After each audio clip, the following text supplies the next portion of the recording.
Alright guys, today I'm going to show you the sewing part. So we're going to take your two pieces from last time and we're going to be putting them on top of each other. Make sure that they're the same size. If they're not, you might have to cut a little off. Okay? Mine are fitting together quite well.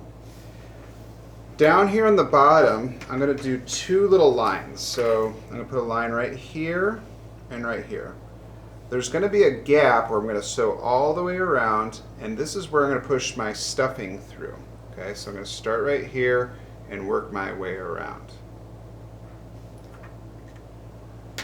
To get your string and your needle ready, you're first of all going to get us some string, and I would say about 2 feet is a good amount to have.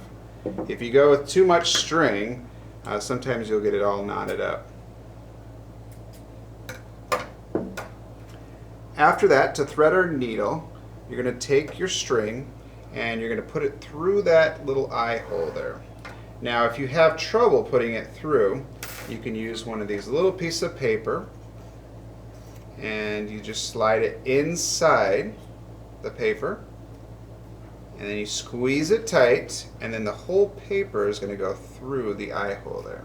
Okay, that makes it really simple to go through. That's if you're having trouble with the string. Next, we're going to tie the string to the needle. So I'm going to go around like this, and then this is going to go up underneath through here. That's going to make sure that your string isn't always falling off the needle. Okay. Looks like I'm ready to go now. I'm going to come right down to here where I put that little mark, and I'm going to come through the back side. I'm going to pinch it tight, and I'm going to try to go through both of them. Okay.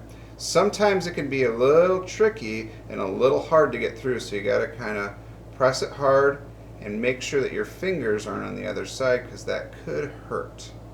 You're going to go all the way through now, and now I want to leave a little tail at the end. This tail is going to get tied back over here. This is going to ensure that it doesn't fall off. So we tie that up. If you'd like to, you can cut it down, or you could wait till the end. It's really up to you on that part.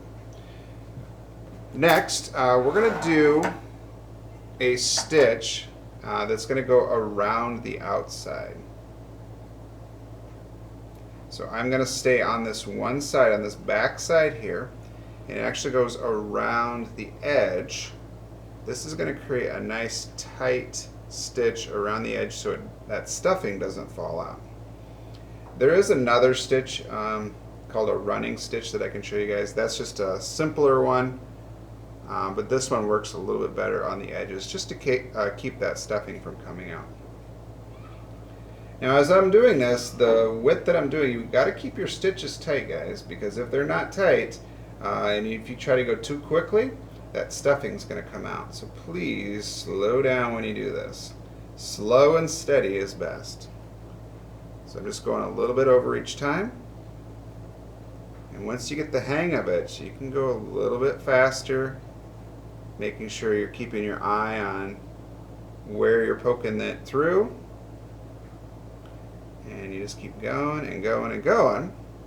Now, when you run out of string, you're going to finish it off, and I like to do this. I'd like to kind of tuck it. Let's say that I was out of string here and I didn't have any left. I'm going to tuck it right underneath this last stitch, and that's going to give me a little bit of a knot, and then from there I could just cut it off, and I can get, so let's say I was all out of string, then I would go and get some more string, and then I would just start at the same spot here and then just keep working around. For most pieces, it takes about 4, maybe 5 strings to go all the way around your plush.